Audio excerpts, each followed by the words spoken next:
Okay, the floor is yours. Okay, so hi everyone. So hope everyone can hear me okay.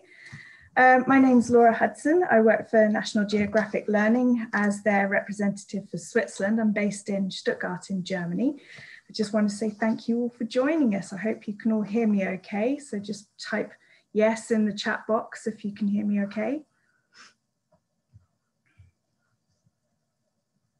Perfect, that's a lot of yes. So there's just a couple of housekeeping things. I'm going to be using the chat box quite a lot this evening, just to talk to you as a way of communicating. When you type an answer in, can you please all make sure that you type into all panelists and attendees, not just all panelists. And that way everybody in the webinar can see all the questions being asked, okay? So, let me just give you a little bit of background about who I am, because I'm some stranger from a different country. Okay, let me just, I've lost my button. Sorry, I've lost all my functions at the moment. I can't seem to, there we go. Sorry about that. So on the left, you see I was born in Chichester, West Sussex, which is a nice town on the south coast of England.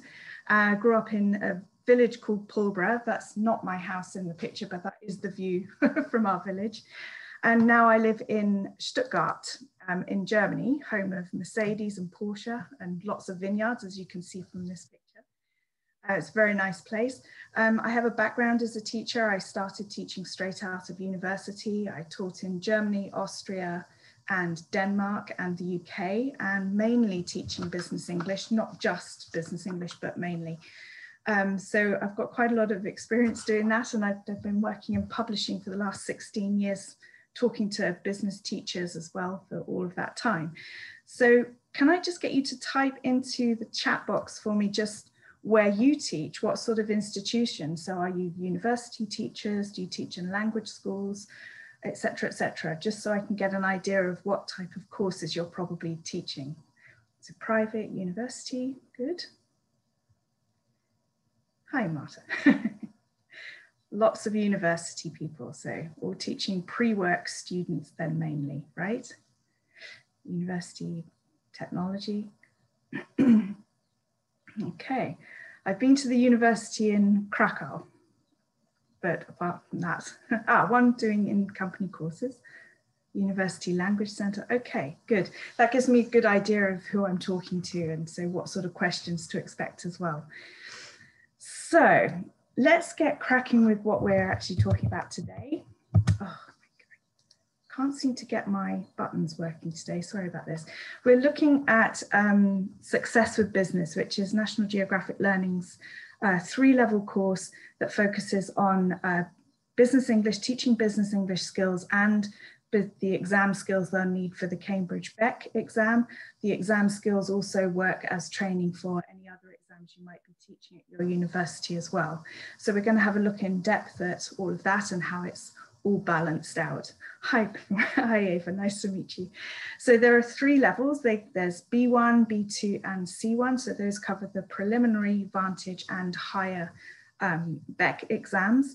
And your components, the print components are a student book and a workbook, or you can have an e-version of that, which is a combined student book workbook as an e-book.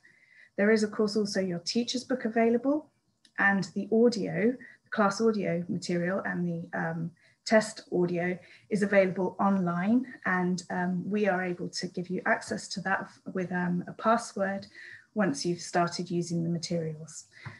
Okay, so that's all what's available, and I'll put this up at the end as well, just as a reminder. Please do ask any questions as you go along today as well, because I'll try and keep an eye on the chat box. And if I miss anything, then just rewrite it in, or somebody unmute and shout at me. Or not shout, be friendly, but you know, just make me aware. Okay, so today what we're going to cover is we're looking at how flexible materials can be and how we can create a balanced classroom that covers everything the students need, from business topics to the skills to the exams training. So the exam training, we're going to look at what the main pressure points are and how we can help students with that. The business skills, we're going to look at the expectations that business English students have. We're going to take a look at employability skills as well, because there is quite a conflicting demand from employers and from employees. So we're going to have a quick look at that, because I think especially for pre-work students, that's quite key. And finally, finding the balance of all those things so that we can give the students the best value possible. Okay, I've lost my buttons again. Oh, there we are. Sorry, it's going to be the theme of the evening, me trying to find my buttons, I think. So first of all, I'm going to come back to you in the chat box. I would like to hear from you when it comes to exams for your students, whether they're doing a Cambridge exam or a normal university exam. What are the main pressure points for your students? So let's just generate some ideas in the chat box, see what comes up. Gives me a chance to have a sip of water.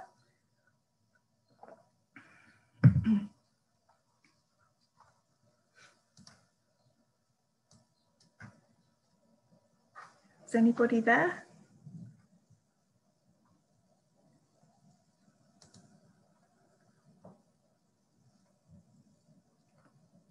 Is everybody still hearing me okay? Ah, there you are. Good. Okay, vocabulary, business writing. Yes, the writing is a key thing with exams, actually. They're all normally quite good at the speaking, it tends to be, but the writing is a bit of a catch point. Grammar as well. Yes, that's something I've come up with. I taught the Beck exams for about 7 years, so I've quite a lot of experience with this. I also taught university students as well. So business mails, word building. Yeah, I think that the key things there are exactly what I would have said as well. So what I thought was, based on my past experience, time is a key element.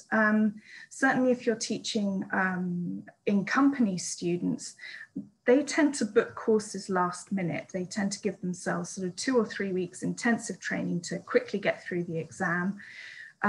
That's one of the things that comes up quite a lot. Students, what I found with the university students was they tended to underestimate how much practice they needed to do in advance, because you really do have to build it up. So there was always, the last 2 or 3 weeks of the course were always a bit of a scramble, trying to learn as much as they could. Often I find, certainly again with in-company training, the manager or the HR has sent them, so there's that pressure that they have to perform for their job. They often need to prove something, if there's reshuffling in a company, for example, or they need to put something on their CV to go for an interview. They have to have a certificate and proof that they've studied, got the right level. They often don't know how to identify their priorities. I find, they'll say things like, oh, I need grammar. Well, yes, you do, but in what context, and what exactly do you mean by that? Do you mean all of it, or how are you going to do that in a 3-month course or a 6-month course? And as a lot of you have pointed out, they do get stuck on certain grammar issues, certainly at the preliminary advantage level, so the B1, the B2, that is the key level where people get stuck, because it's sort of the bridge that they have to cross to get into the higher levels. They sort of hit a comfort zone where they can do just about enough to do what they need, but finding the motivation to push them forward. And there are certain grammar issues that come up again and again and again, but that is in itself an entire workshop. So we'll come back to that maybe another time. So what about you as teachers? Same question. What are the pressure points for you when it comes to teaching exams to business students?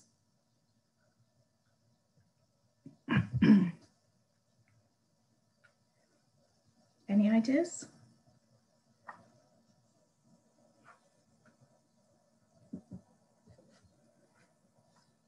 I think maybe there's a bit of a delay. I did have some internet problems.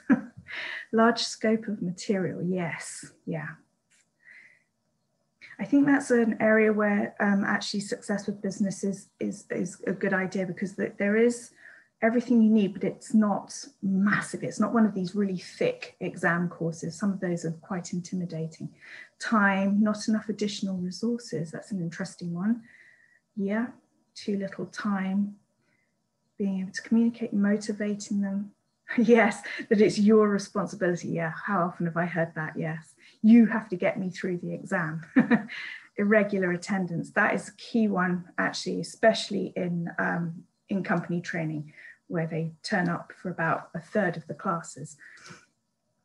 So the ideas I came up with are pretty much the same. I thought time, like you've all said, stress students, especially if they've got to prove something, they come in there, you know, there's something about doing an exam course that is quite, plays on their mind. What to tackle first, identifying the biggest obstacles, because, you know, that's a lot, some students come in with so many problems that you think, oh my goodness, I've got to do the writing, I've got to tackle their grammar, their vocabulary is a bit too basic, you know, etc., etc.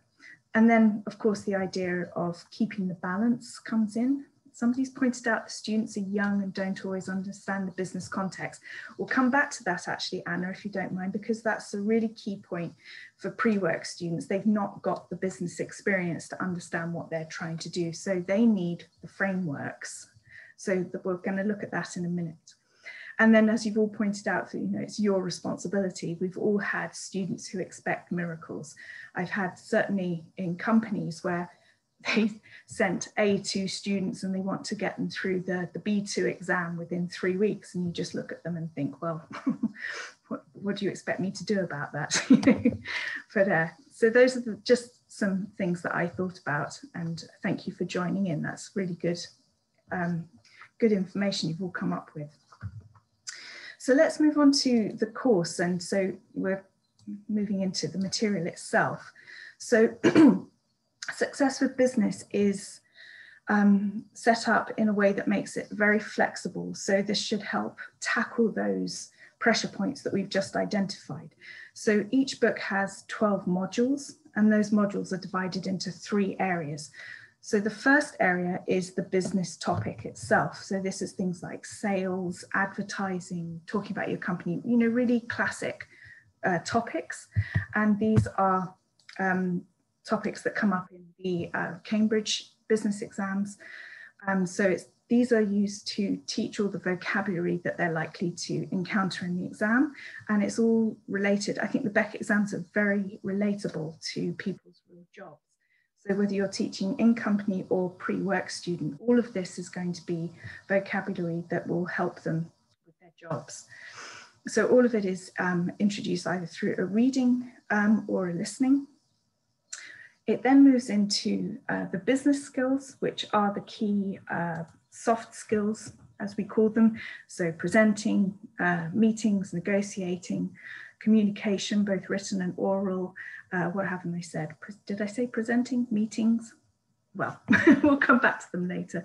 So this is where the focus is there. There's a lot more extended speaking tasks in these sections and very much a focus on the communication skills.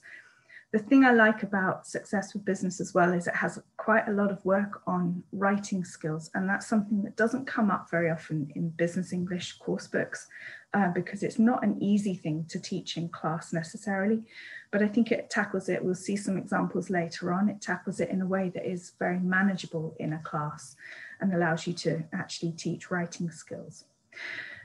The third section is the focus on the exam spotlight. And this, of course, looks at each part of the exam in detail, helps them to understand what is going to be expected of them, word length, time.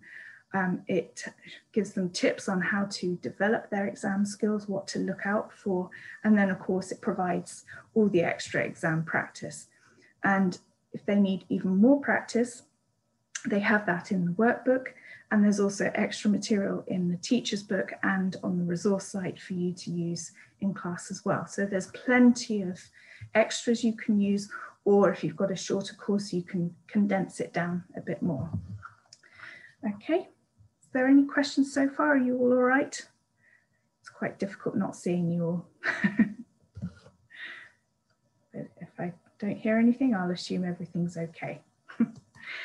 So let's go straight into some of the content and have a look at how it addresses the exams first of all. Okay, so first of all, this is from, I've forgotten to write down which level it is, I think it's Advantage. This is looking at reports, this is the business topic. So this one, they are presented with a graph and information. So this is very typical of the Cambridge exams. For the writing parts of the exam, they often have to analyse a graph in a certain number of words. So you'll see at the top left, sorry, the exam success boxes, you'll have those all the way through the course to always give background information to the students so they know exactly what to expect when they go into the exam. So this is the background information on writing the report. And then when they actually come to do it, we provide them with a framework. Now this I find extremely helpful because this is something they can transfer to their jobs later on. It will help them write their reports. Report writing in another language is quite hard work. I've had to do it in German and it used to take me such a long time. It's quite intimidating if you're just told, write up your activities for the last month in German and you go, okay, where do I start? So if you've got some kind of framework like this and then all of these tips on the side to give them background information, this is a very sort of, it's like a comfort blanket, I would explain it as. So it really shows them how to do it in the exam. The more they have these frameworks, the more they're going to be able to get through the exam tasks later on. So then the business skills part moves on to dealing with complaints. So this is writing test part 2. And it's talking about how they have to write a short communication. So the first part of this, you'll see in number 6, it says read this section of a letter from a customer to Mr. Raj Khan. What is the main purpose? Choose from the following. So this is the first task that they'll have to do, and it's a way to train them for the exam to not misunderstand the question. So you've first of all got to identify the task before you even start doing it. So take time to think that through. And then number 7 here, before they reply, they're told how much they have to write, and they're given useful language, which again is transferable. All of this is stuff that they can use in their real lives at a later date.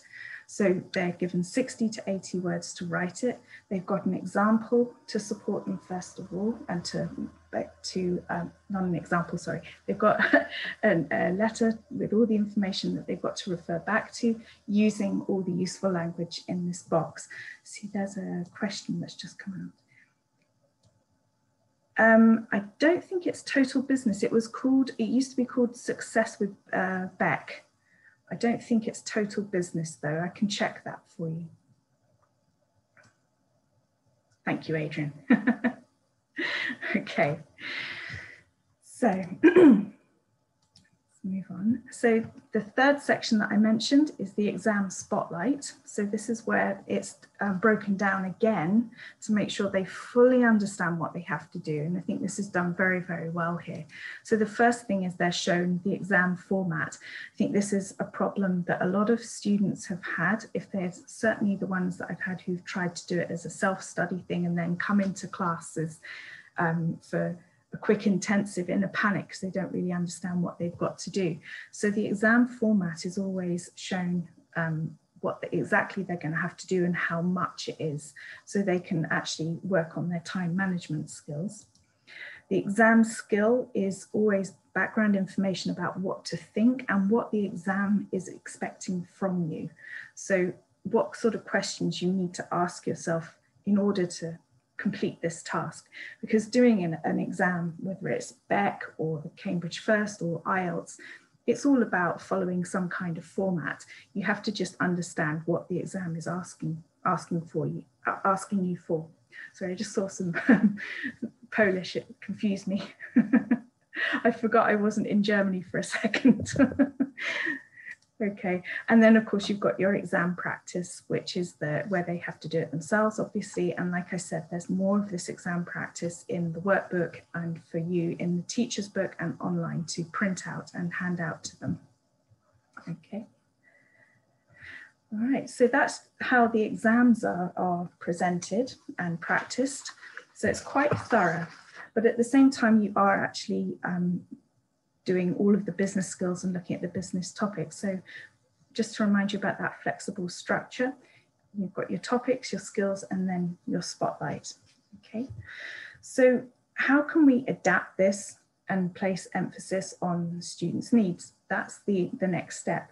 The material it has to be quite flexible because every student has a different sort of pressure point. Some are very good at speaking, some are good at listening, some are much better at writing and have less confidence in the speaking, or you've got slightly different levels in each group. So you have to be able to be a bit flexible with the materials. So let's look at what I said before about what employers are looking for and students and employees want, because this actually helps to sort of nail the requirements of your students. So I think, can I ask you just to think about employers? What sorts of skills do you think employers want their new staff to have when they're recruiting? So do they want communication skills? They want time management skills? Okay, communication, writing, good. Practical, yes. Okay, communication's coming up a lot, good. Teamwork, yes, yes. Okay. Thank you for that. So I actually have some information from a survey that was done by the University of Kent, their Careers and Employability Service. And this is the top 10 things that came out of that employers are looking for. And all of these things actually, apart from number 5 and number 6, I think really do come up in a business English course. I'm not sure you can teach drive. That has to come from the student themselves, as does initiative and self-motivation. That's really for them to have themselves. That's something you can't, if the student doesn't have any self-motivation, it's very difficult for us to motivate them. Bear in mind who the boss is. Let me just quick look, like reaching consensus. Remember who the boss is at all times. Oh my goodness me. Yes, depends on the company, but I have worked in company or taught at companies where there was such a hierarchy, and that's one of the challenging things in business English, is when you've got someone in your class who is the manager, and it kind of changes the whole dynamic of the group. So this is from the employer's side. What about from employees or students? What do you think they're looking for when they start work or change jobs?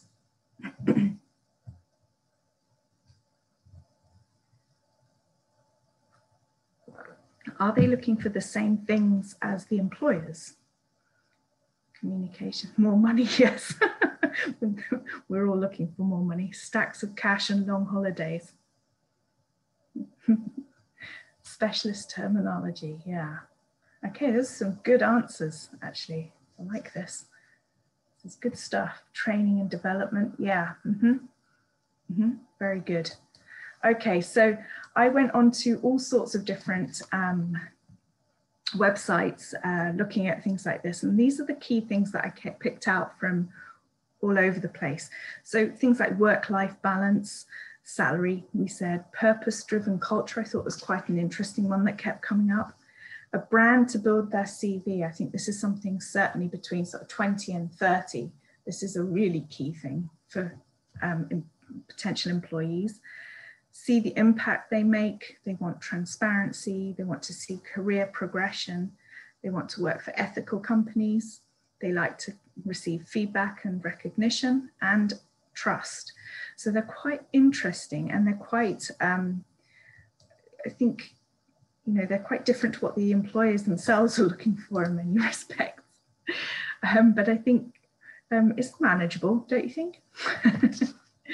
So this is where we've got to find the balance between what students and employees want to get out of a course or what they want to get out of their future jobs and what employers are actually looking for when they place a job advert on LinkedIn or in a newspaper or whatever. So let's have a look. One of the key things I think with business English, and this is a really important thing if you're a freelancer and you're going out to companies and trying to provide training, that it's not just a language course. Language is obviously the key thing they're coming for. They want to improve their English, but it's all based around business skills like meetings, networking, presenting and negotiating. Those are the 4 key things, and those come up in every job. So it also has underlying skills. So if we take meetings just as an example, because if we do all 4 of these, that would take about an hour and a half. So I'm just going to take meetings as an example and show you how the material in the courses, in the course books actually works to provide language and business skills and the underlying skills. So if we think about meetings, the types of, oops, sorry, I've gone backwards. The types of things that are being practiced. Just as an example, we're practicing persuasion, collaboration, suggestion, analyzing, influencing, and teamwork. And these are really big things that will give you some extra clout when you're talking to companies about training potentially, because companies pay a huge amount of money for things like this. They're sort of done as leadership courses, management courses, sales training. All of these skills are being practiced in courses like that. So if it's included in a language course through the language being taught in the context of meetings, it's adding extra value to the end customer, so your students or the employers. So it's a really key message, I think, that students also need to understand. They're not just learning the language of meetings, they're learning all of these skills as well that they can transfer into their jobs. So let's look at types of meetings. I mean, there's all sorts of meetings that we can have. There's one-to-one, there's formal, informal. I mean, I think meetings the last year have certainly become less formal than they were before. You know, team building meetings, problem solving, decision making, there's all sorts of types of meetings. So what do we do with this? So let's have a look at, this is from the Vantage Level Unit 10. So this is actually, it eventually goes into a meeting. It starts off with the topic of solving problems. So this at the moment is probably done online rather than by phone. We tend to have a lot more Zoom meetings, but when you can't travel to see your customers, everything's done on the phone or by email. So first of all, the students have to deal with they have the listening for gist and then the listening for detail. So the first thing they have to decide is, what is the problem? What are they, and who is Linda? What is she in charge of? What does she want her manager to do? So just 3 things. So listening to the gist, first of all, and then listening a second time to complete the information on the message pad. So listening more for the details. Okay, so this is very, very important skill that they're developing. The meeting itself is actually done with a flow chart. And I really like these sorts of things because what I find a lot of the time, and I'm sure you found it as well, is you ask someone, what's the problem? What can we do about it? They'll maybe say a couple of sentences and it just stops dead in its tracks. And we have to remember, I think, I certainly was guilty of it as a teacher, that, you know, students are not necessarily performing monkeys. They don't always know what we're trying to get them to do. They don't always have the imagination to think further than one sentence. So if we can give them something simple like this as a framework to support them and give them a basis of what they've got to speak about, that you're going to get far more information out of them. So you've got, first of all, what is the problem? What is one possible solution? What is another possible solution? And then discuss the pros and cons of each, and then achieve a final result. What is the best solution? So this is a very supportive way of doing an extended speaking task, because if you just say, discuss the problem and find a solution, it may only take 30 seconds, whereas this is more likely to take 5 to 10 minutes, I would have thought, depending on your class and depending on how active they are. So there's quite a lot of these you'll see throughout the materials. I think they work very well. I certainly wish I'd had more of these in the materials I used to teach with. Okay. The other thing that I think is very good, this is an idea that comes from my own experience at university, actually. I studied German and Russian at universities for my sins. And for Russian, the final year, we used to have, on a Friday afternoon, it was just like torture. We used to have a group discussion. It was a different subject every week, like corruption in the police or the conflict between Azerbaijan and Armenia. It was really challenging things that if they'd just thrown it at us, we wouldn't have a clue what to say. So we actually were told to structure the whole thing, the whole discussion, as if it were like a meeting. So we had different roles that we were given and different things that we were told we would have to focus on. That would be our key thing to be talking about. So there are 3 things: deciding before the meeting who, what, where, when, why, etc., and deciding on the setting.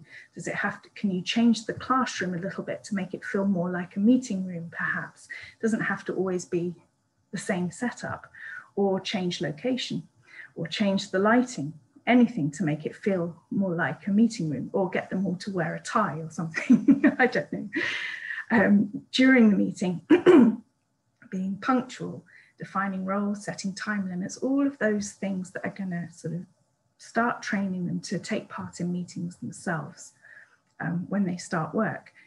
And after the meeting, final decisions or action points, assigning tasks, giving feedback, also extremely important that there's some follow-up of some kind.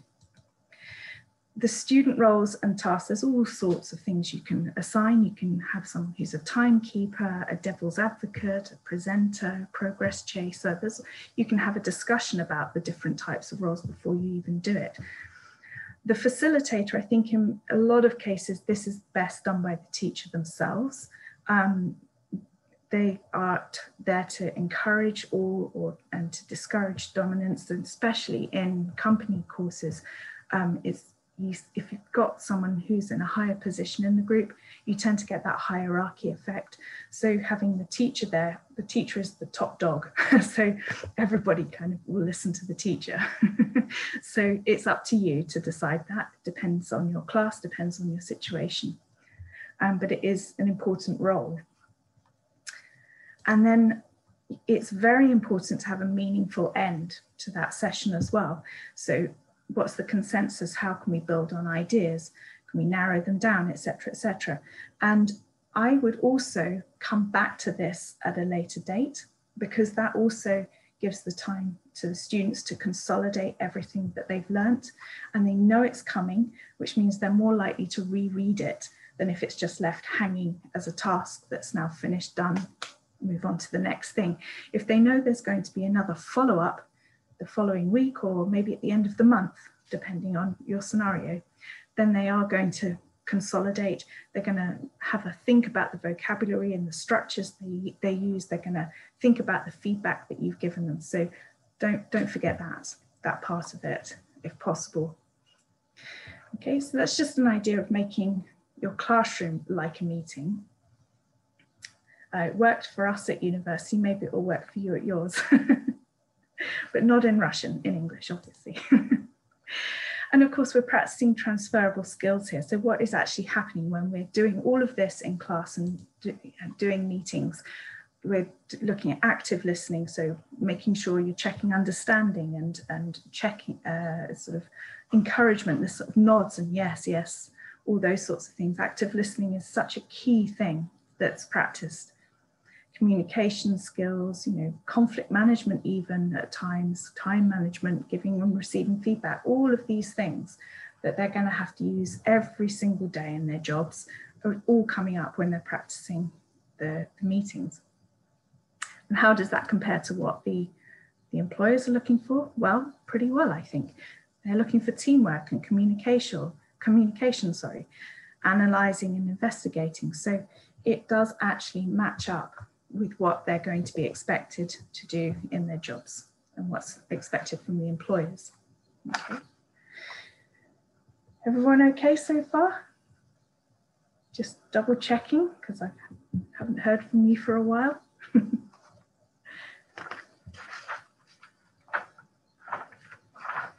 Good, perfect.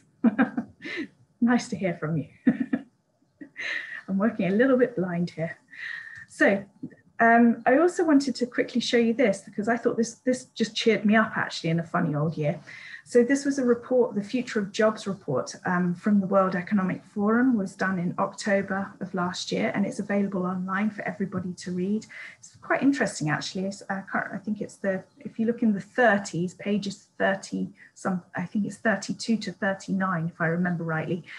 No, 35 to 37. I've actually written it on the slide. That's the most interesting thing for language teachers.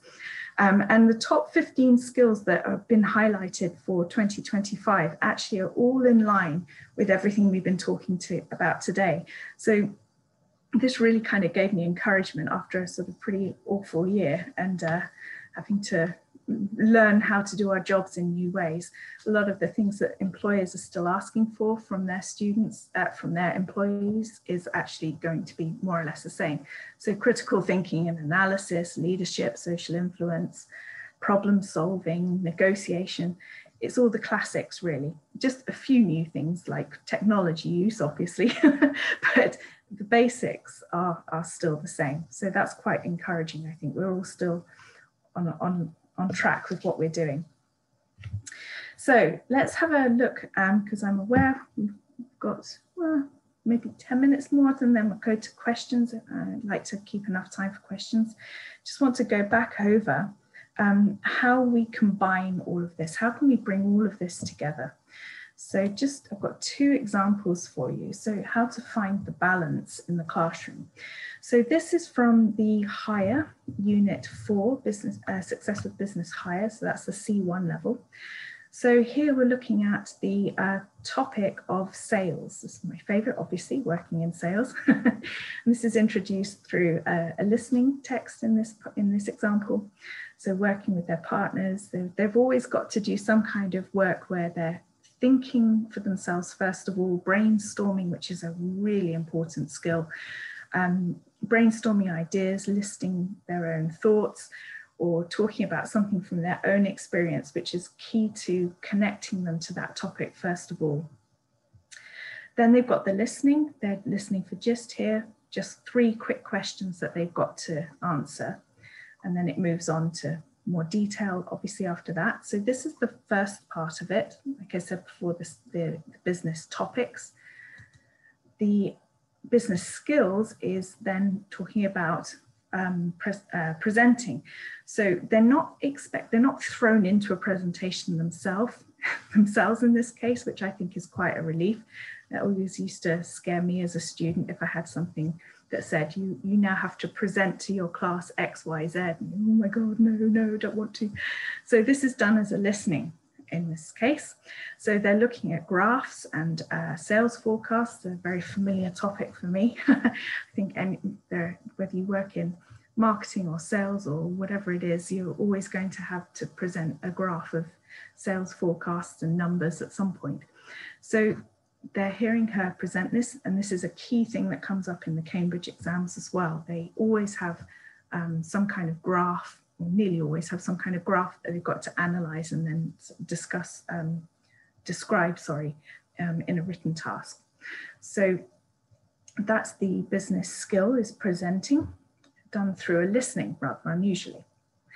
And then the exam topic, the exam skill, is what I told you just now, is analysing a graph. So this one is the number of vehicles per capita around the world. They've got to look at the main trends, what would be the effect of this in their view. So giving an opinion and describing the trends as well. So let's just have a look at the balance here. Like I said, the exam skill is the writing exam part 1, describing and explaining a graph. The business topic is sales and presenting figures, very important. And the skills, the underlying skills that they're practicing as they're going through all of this is presenting, obviously, analysing, investigating, planning and organising, and time management. I think that's actually quite a good thing when you've got a material that is actually practicing for an exam. It does actually help train time management skills as well. It's quite heartbreaking if you see a student in an exam and they've written everything on their note paper and then left themselves 2 minutes to write it up, and they only get halfway through it before they're told to put their pencils down. So time management is quite a key thing. So I've got one more example for you of the finding the balance. So this is actually from the Vantage this time. I like this one. This is talking about training courses. This has actually just come up internally with us as well. We've just been all talking about training courses.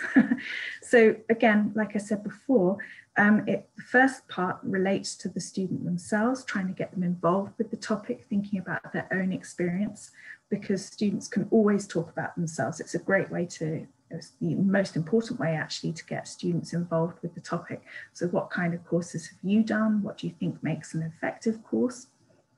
And then they've got 4 statements from people at the company, and they've just got to discuss what type of course they think would suit them. So it's a very sort of gentle introduction to the topic of training courses. It then goes a bit deeper after this, obviously. But we're moving just to show you the skills that are practiced here. This is all about good and bad listeners. So you know what I was talking about earlier about the importance of active listening. This is one of the ways it's practiced. So just deciding if somebody is a good or bad listener is a good start. I don't think someone who's a bad listener necessarily knows that they are. So first of all, they've got to just quickly decide that, and then decide on the expressions that they should use to show that they are listening. So this again is something that they can transfer. I think it's really important to have materials in business English where they can see how they're going to use it in the future, especially if you're teaching in companies. If you have material that they can't see how they're going to use it, they're going to just switch off immediately. You know, they have such high pressure jobs a lot of the time. If they don't see the point, then that's it, you toast. So the exam skill here is actually pretty much the least favorite listening part of the Beck exam. Even as a teacher, I used to find this part quite tricky. So first of all, they're told what they need to take into account before they do the task itself. So they've got 4 things that they need to pay attention to when they do the listening. This is so hugely important because this listening is quite a tricky one. They actually have a series of, I think it's 5 different speakers, and they have to match. And there's always one that catches them out. Even as a teacher, I used to sort of listen really hard and think, gosh, how on earth are they supposed to know that one? So it is quite tricky, but if you've got this sort of support of these 4 things to always listen out for, then that's going to give them the support they need to succeed with it. Okay, so that's the exam skill that they're practicing. So let's have a look at how it's balanced out. So like I said, it's listening test part 2, 5 recordings, and match with the answer, the least favorite with all of my students ever on the exam. Business topic is training needs and dealing with complaints. Hopefully most companies won't get too many complaints, but when they do come in, you have to deal with them. And actually, I think it's quite interesting to extend the dealing with complaints actually to how to deal with them online, because of course a lot of stuff comes through on Facebook these days, or LinkedIn or Twitter, and you have to have sort of online etiquette as well. And the skills that we're practicing here is very importantly the active listening, collaboration, obviously, communication skills, teamwork, and giving and receiving feedback. So So receiving feedback is the trickier of those two, I think. So that's pretty much what I had to say about how everything is balanced between the business topics, the business skills, and those exam skills. So let's have just a quick summary of what we've looked at. So hopefully I've been able to show you what sort of training there is for the exams, so how much support there is as well with all of those exam tips, and at the end of each unit those exam support pages where they're taken through step by step. So if they follow that, they'll get through the exam. They've just got to basically drop the information into the framework once they've got that. They're also practicing the all-important business skills that they're going to need no matter what job they go into. So presenting, networking, meetings and negotiations, and communication, both written and oral.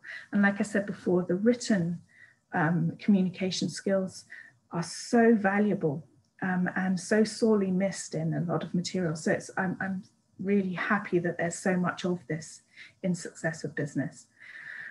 Employability skills, looked at the way the skills that business leaders are all looking for are also covered through all of those business skills units, and how the flexible structure should allow you to adapt your courses to the individual needs should it be necessary. So trying to find the balance of everything.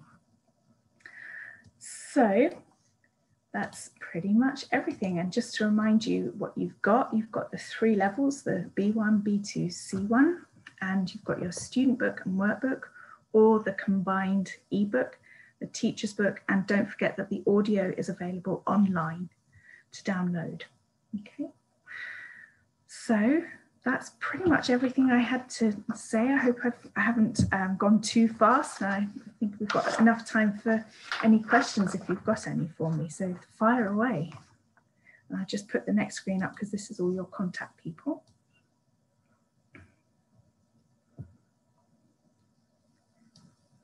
Okay. So I'm not going to risk trying to pronounce all the Polish names because I know that L with the line through is like a W sound. Is that right?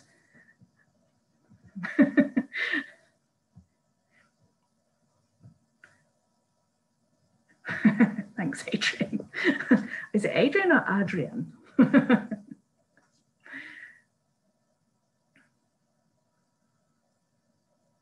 Kind of teachers' resources are available. Okay, so on the resource site, we've got all of the downloadable sort of extra practice. You've got the answer keys are all available online. I could probably go online and show you, and the audio is available. Yeah, if you're looking for extra practice for the exams, that's in the teacher's book. Ursula, you raised your hand. Did you have a question to ask?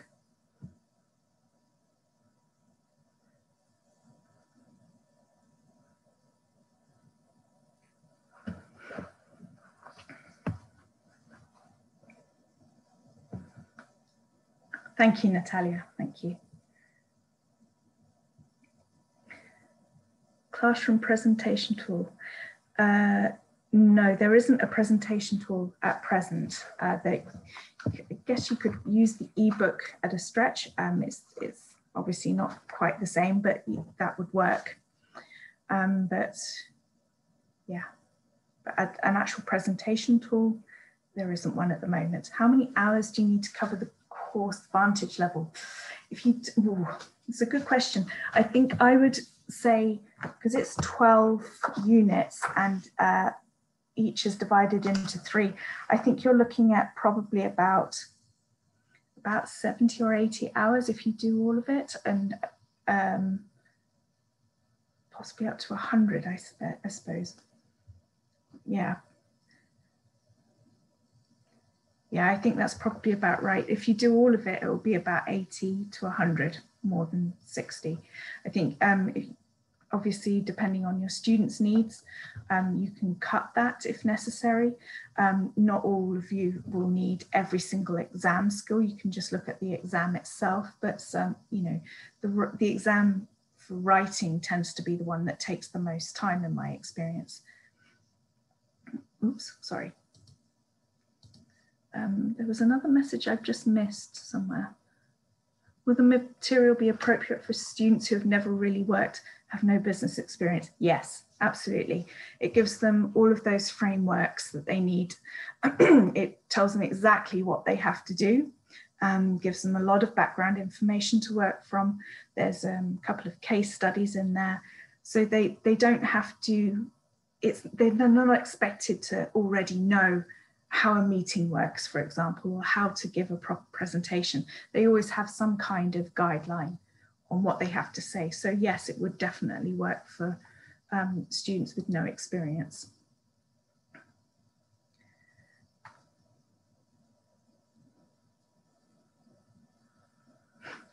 Yeah.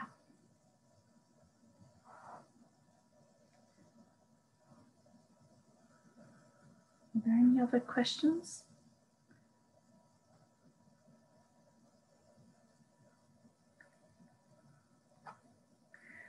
Yeah. No, I think that seems to be everything. Are case studies taken from real life? No, they're created.